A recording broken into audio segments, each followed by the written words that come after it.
No matter what, you go flying in some old airplane, you're going to get oil all over yourself, under your nails. You can't quite clean it off. Meh. Welcome to the superpilotish channel. My name is Graham Wilson, and today in my basement, I'll be telling you what I did this morning. I won't really be showing, well, I will be showing you that a little bit. And five excuses, the superpilotish five excuses of I was just thinking about it. Five excuses why pilots don't go flying. Maybe they just don't get to the airport. We'll get to that later. First, the fun stuff. So I went flying this morning before the show, and I don't usually do that. It's kind of weird. I've had all these excuses, and as Shecky here, whenever he shows up, he says all of your excuses are lies. I think he stole that from someone else. But I was up flying around at the Canadian Aviation Museum. I gotta get some more hours on their tail dragger chipmunk airplane out there, and so it's like, yeah. So I got to get some hours there so I can start taking people up. It's a regulatory thing, but anyhow. When I was up there by myself, I was like, "Hey, I'm gonna take some selfies," and I haven't even looked at them yet. So I'm just gonna share them with you right here. What did I do this morning? Okay, where's that? Okay, look at that. It's a yellow wing. That's the plane I was flying, and it's like every pilot out there has the wing picture. It's like you always look at it and go, wow, that's so cool. Click, you take the picture. So that's the Detroit skyline off in the distance, but you can't see it. So what else did? And the thing is that the plane that I was flying, it's got a very cramped cockpit. You're kind of sitting in there very tight, and you're trying to like fly the plane and then take a selfie, and like the canopy is all right here and everything, and you're like bouncing around a little bit, and I'll take a picture here. So yeah, okay, we got a wing picture, another wing picture, another wing picture. I don't know if you can. I wonder if I zoom in there. It was kind of hazy today too. Can you see? There's the Renaissance Center, downtown Detroit. We'll zoom out a little bit more.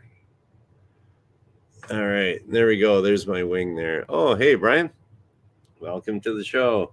Oh yeah, Brian, I went flying with Brian the other day too. So let's see if I got a good picture of Brian here. All right. There's me and Brian flying around. There you go, dude. I got to figure out how to send that to you. But, anyways, that was the other day. Okay, what else? I got my wing picture. What's this here? I got kind of looking out the nose of the airplane. And I don't even know what that thing is there. What else we got here? Okay, okay. There's another one out the nose of the airplane. It's kind of a black nose. That's kind of the cool thing about the. I'll show that to you there. Yeah, so that's kind of the cool thing about the de Havilland Chipmunk is that you're sitting in there, but you can imagine that you're kind of like a fighter pilot, and you're looking down the nose of your Mustang or your Spitfire or something. All right, we got another great yellow wing picture.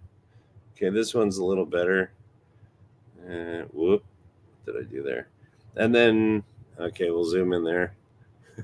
There's more of downtown Detroit, and we zoom out.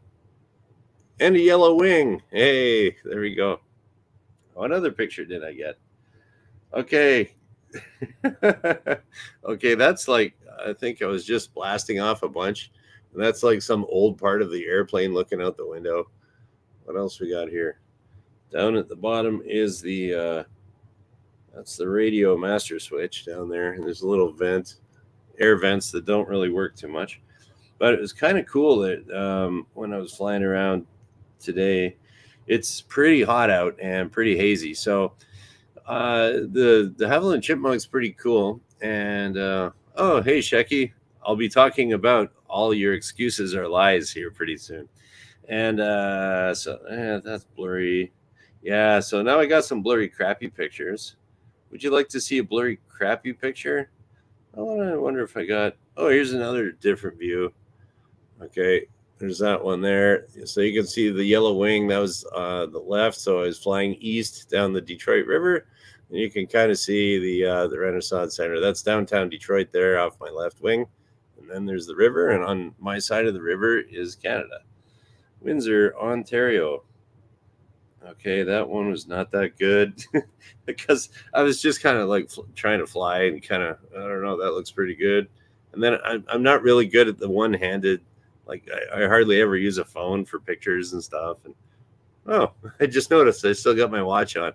I only wear my watch when I go flying, so you can, because it to have a reliable timepiece is required by law on your airplane. So you know how much fuel you have. So I checked out the fuel. Oh, I got 2 hours worth of fuel. What time is it? Oh, 2 hours. I'm in trouble. So that's why you have to have a watch on your airplane. Okay, that's a weird one there too. Well, I don't know. Okay, there we go. There's the wing and downtown Detroit again. All right. Anything else? But these are pretty boring. That's the thing. Like in the old days when you had picture that you got your roll of film and you had to develop it. Like on a roll of 24, you get like one or two good pictures. So this will be deleting. I don't think I even took. Did I? Oh yeah, I got some selfies here. Okay. Oh yeah, here we go. There's I think I took that one by mistake, but that's the altitude I was flying at. So between 1,600 and 1,700 feet. Okay, that's pretty good. That's well underneath the Riverside Descent area, which was active today. What else we got here? Okay, that was a mistake. Whoops. All right. There's your typical crappy selfie, trying to figure out what you're doing. I got some other selfies here. Maybe they're better. Oh, look at that. Yeah, because I was just kind of going like snap, snap, snap. And then some little button moved around on my screen too. So I don't know. Okay. Okay. They kind of all look the same. What else we got here? Let's see if there's one that's kind of interesting. Yeah, no, they're kind of all the same. But all right, we'll do this one here. Here's me flying along. And so you can see I had the will point it out with my pointer. Yeah, so here, this is the canopy. Okay, this little guy here, that's like a little handle so you can slide the canopy back and forth. And I had the canopy cracked open today. So this is like plexiglass back here behind my head, plexiglass. And this, where are we here? Right here, that's actually that part there, that's open. And then we got the front windshield here. So that little bit in between here, that's actually open to the outside. So yeah, that was kind of cool. You get a little bit of wind noise, but then it's like it's much cool. It's kind of like driving around in a convertible. You can, but don't lose your hat out the window. That could be bad. So there we go. There's the canopy of a de Havilland chipmunk. Canadian version. The British have a different type of canopy.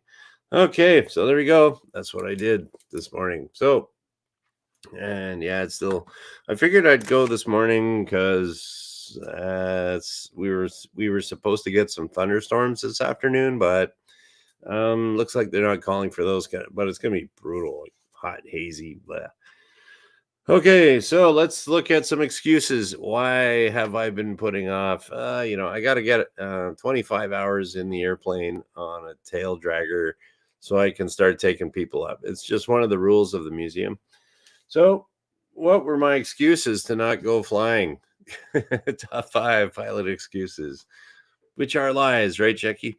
And so money, not really. I mean, I socked away a little bit of cash for that.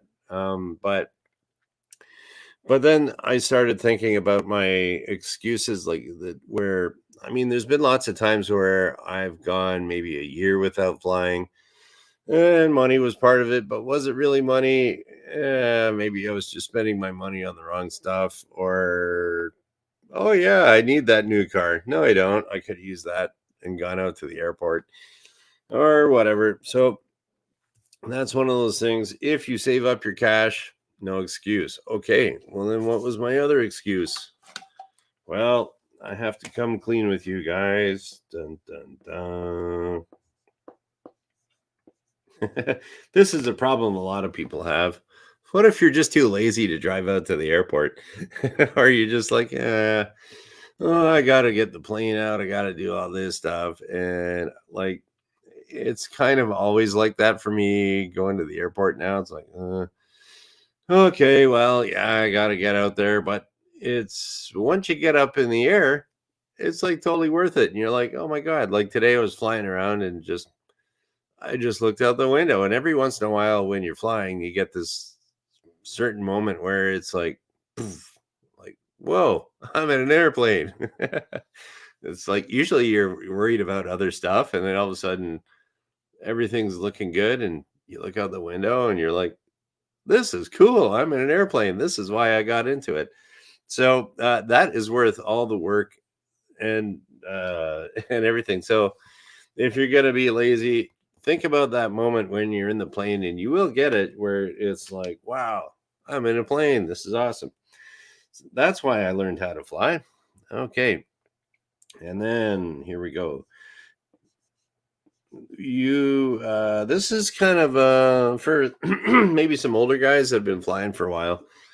But you've been away from the airport, you doubt your skills. Oh, hey, Vanessa Kitty. Welcome to the show. And yeah, so if you haven't been up in a plane in a while, you might be kind of doubting your skills a bit. Like, has anything changed? Is there, because things do change. Can I still do it? It's been a while. And then before that, it was a while. So I've seen lots of people come in to get checked out and stuff like that. And they haven't flown in a while. So the thing is, if you're thinking about it as like, oh, I'm not as, and a lot of people, like they were very accomplished pilots, but maybe they didn't fly for 10 or 20 years. And now they think, like I used to be a hotshot. Now I'm a nobody. But you got to think about overcome that doubt of you say, I can be a hotshot again. If I spend some cash and I'm not too lazy, I just overcome that doubt, get out there and get my skills back up, which usually doesn't take too long. Okay. And another thing here too, but this doesn't affect me. But I have, well, I mean, like my big excuse is the laziness stuff, but other people are very hardworking, but they might doubt their skills, or uh, some people I've found are afraid to go get their medical done. So if you're a pilot, even like mechanics and air traffic controllers too, you have to get examined by a doctor to say, okay, this person is, pretty fit, good to go. They're not going to be having I don't know, a heart attack up in the sky, and then who's flying the plane. There's certain things that they check out here and there. And as you get older, some people are like, ooh, I have met in my life, I've met a few people. They just never go to the doctor because they don't want to hear the bad news. But the thing is, you got to think about that. It's not bad news. It's a chance for you to fix yourself up so you can live a bit longer. So the other thing here is this is just kind of a general one I'm throwing in there. And am I spelling it right? Yes. Okay, anxiety. Yeah. I kind of don't really know what anxiety is too much. It's I guess I get anxiety before flight tests and written tests. Luckily, I don't really have to do any more of those because I've done them all. But before them, it's just like the anxiety, the stress. But really, what I found is the anxiety is the fear of the unknown. That's all it is, fear of the unknown. So, like if you're writing a written test or a flight test, or you're doing a flight test, something like that, or maybe you're going for your driver's license renewal, or like you don't know exactly what's going to happen. Am I going to pass? Am I going to fail? Am I going to look stupid? Whatever. Uh, how will I don't know the guy at the drive-through serving me my Big Mac? What will he think of me if he found out that I failed my written test?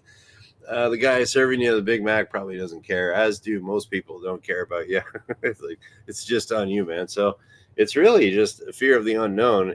And I always talk about that if people are anxious about flying, like, oh, I got to fly to Florida for vacation. I'm a little bit nervous, a little anxious because you don't know anything about flying. So it's like, yeah, how's this thing stay up in the air? I don't know. Yeah, that'll give you some anxiety, but the pilots up at the front know all that stuff, so you don't really have to worry about it too much. But it doesn't matter because it's still unknown. So the more you can find out, knowledge is your friend, and that will overcome your anxiety. So I put that in there as kind of like a wild card. I don't know, catch all catchphrase kind of thing for anything else why you wouldn't be going to the airport. So here we go. We'll do the little superpilotish review. So yeah, okay. What are the five pilot excuses to not go flying? Why are you not getting back to the airport? You know you should. Money. Well, if you don't have that, airplanes don't fly without money. That's the main thing with airplanes. Like, what causes an airplane to fly? Money. That's it. And then the more money you have, the higher you can fly. And the more money you have after that, the faster you can go. And the more money after that, the further distance you can go. And the more money you have after that, how comfortable can you be? So money is everything when it comes to flying. So sock away that cash. If you haven't been out there for a while, go up with an instructor. And even if you own your own plane, it's a good idea to do that, just to have an extra, an extra backup set of eyes, ears, and skills there. And you can always learn something there too. So save your money. Lazy, don't be lazy. I don't know. The only way to not be lazy is, I don't know. I guess for me, I have to do this now, and I'm gonna work on it. Is just like think about that fun time I had today, and it was like where everything just went, wow, this is cool. And I used to do that when I was doing a little bit of charter flying too, where I'd be in the plane. Actually, it was like the very first time I got hired as a pilot, and I wasn't instructing, so I'm by myself in the plane getting paid. And I was like, wow, I worked for years and years for this, and it's like it finally paid off. Wow. So I have to remember that feeling of, yeah, here I am in a plane. That is cool.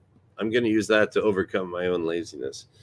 And why do we go flying tomorrow? I don't know. And then this goes out the window. That little canopy that was cracked. It's like you can imagine like dollar bills just like getting sucked out the window and you're flying. It's kind of weird. But yeah, doubt. Oh, I don't really doubt my skills. But some people do if they haven't been there for a while. Well, actually, my first landing I did today, I was like, yeah, I got this. It was like wham. It was like, oh, geez, oh, okay, that's not that great. Like, I mean, it wasn't a greaser, as they say. It wasn't greased right on the runway, but it was kind of a we'll say a good solid landing. And so after that, I got a little bit of doubt. But second time, I just had to get warmed up. It's been about a month since I flew that type of plane. And then for medical, I'm not worried about that, but some people are. So what you got to do is, about the doubt. After I slammed it on the runway, well, didn't slam it, but it was a little harder than I wanted. It was like, okay, well, now I have a chance to get better here. So just think about if you're doubting your skills and that, here's a chance to get better.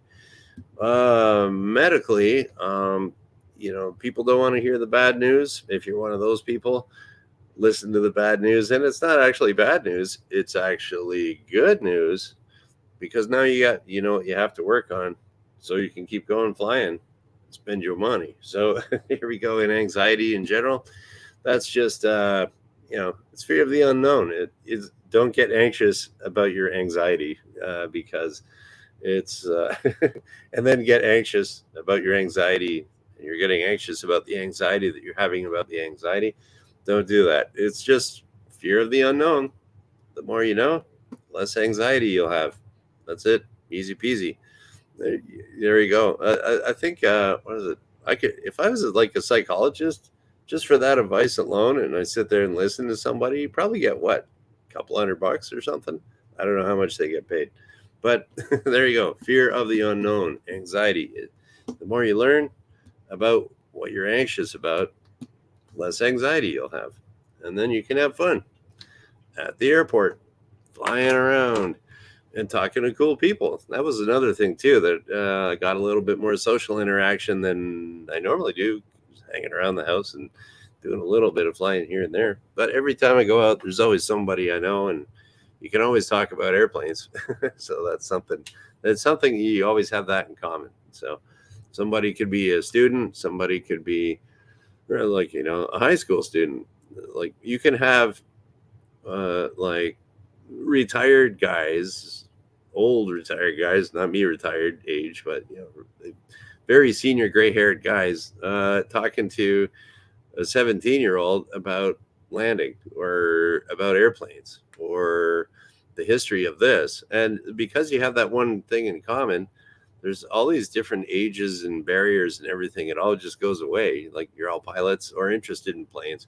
So, you go to the airport, everyone talks airplanes. It doesn't matter where you're from or how old you are or, whatever. So that's kind of cool. It kind of brings you together as the brotherhood, man. So anyhow, yeah, that's about it. And I'm going to go through some of these comments here. And what do we got here? We'll start off here with Brian. Yeah, of course, all my landings are perfect. Ha ha ha. You taught me well, Graham. Yeah, Brian was a former student of mine. And yeah, you always lie about your landings, man. And once you get to be like a commercial level of pilot, then you can really lie about your landings. And then you can even make up takeoff and landing times. Well, I think we took off around here. I forgot. There you go. Anyways, what else we got here? So we got, I saw Shecky was talking about. All right. Yeah, Shecky's got a bunch of smog, humidity, and SoCal today. Yeah, isn't it always that way? But yeah. Okay. Shecky's been putting off moving a rather large bookshelf full of books and albums. Well, see that's easy to have excuses for that because it sucks. Flying's cool, I don't think you get a whole lot of enjoyment out of moving a large bookshelf, but you can always think about maybe after it's going to look so great. I don't know. You got to trick yourself. Here we go. Okay, what is this? Vanessa is 2 to 3 minutes from BDL entry door. I don't even know what that is. Are you still here? Let's see. I'm scrolling through here. What's a BDL entry door? Oh well, that's probably some kind of I don't know, bigger airplane thing I don't know about, but I guess that's I won't Google it here, but I might Google it later because it'll be bothering me. I'll write that down. BDL entry door. Entry door. Or maybe that's some kind of military thing there because Vanessa used to be in the Air Force. Okay. What else we got here? Oh, we got lots of excuses here. Brian's got a few more. Too tired, too hot, too costly, too lazy, too cold, too many excuses. Once you're airborne, all of that disappears. Exactly. That's I think you said that better than me, Brian. You should be an instructor. So there we go. Yeah, there we go. I stuck the landing. Yeah, that's right. Yeah, I didn't bang it on there. I didn't slam it. I just stuck that landing. I like that one. That's a good one, Checky. Gonna have to use that. Yeah, there we go. All your excuses are lies. Akira the Don and Jocko listening right now. Yeah, actually, I got that from you. So and Akira the Don. It's kind of a if you Google search Akira the Don and Jocko Willink, all of your excuses are lies. It's like this all kind of techno vibey kind of stuff, but it's like kind of makes sense, like so. Here we go. There you go, making room for a better couch, Shecky. Get moving. Okay, so that's about it, everyone. Just get out there. Don't be lazy. All your excuses are lies. Get to that airport if you haven't been there. I am shunning you, or no, shaming you. You will be shamed if you have not been to the airport, Mr. Pilot or Miss Pilot. So there we go. Okay, today is Wednesday, hot and humid Wednesday here in Windsor, Ontario, but still managed to get out flying. So, and that's another thing too, is that like if you do it in the morning, you just start off your day like you're on the go. Boom. Now I got all this energy. I'm gonna keep going. Gonna go to the mall. No, I don't know. That's the only place I can think of that's like air conditioned or whatever. I'll be doing something though. And I will also be back on Friday because I do this Monday, Wednesday, Friday at noon Eastern. And you guys go out there and stop lying or excuses your lies. Here you go. Remember all that stuff. I don't know. Whatever. Yeah, we'll catch you on Friday. And and Greg popped in. Cool. Today is a good day for sushi. Yes, I'm glad you popped in at the end here because I always like to get kimchi and rice when it's hot like this. I might walk down and get some kimchi. That's Korean. So, yeah, because it's cold, right? Cold on rice. Yeah. All right, good idea, Greg. I will do that. And yeah, be back on Friday. Do Monday, Wednesday. What's my usual thing I usually say? Oh well, hey. Thanks for watching. Bye.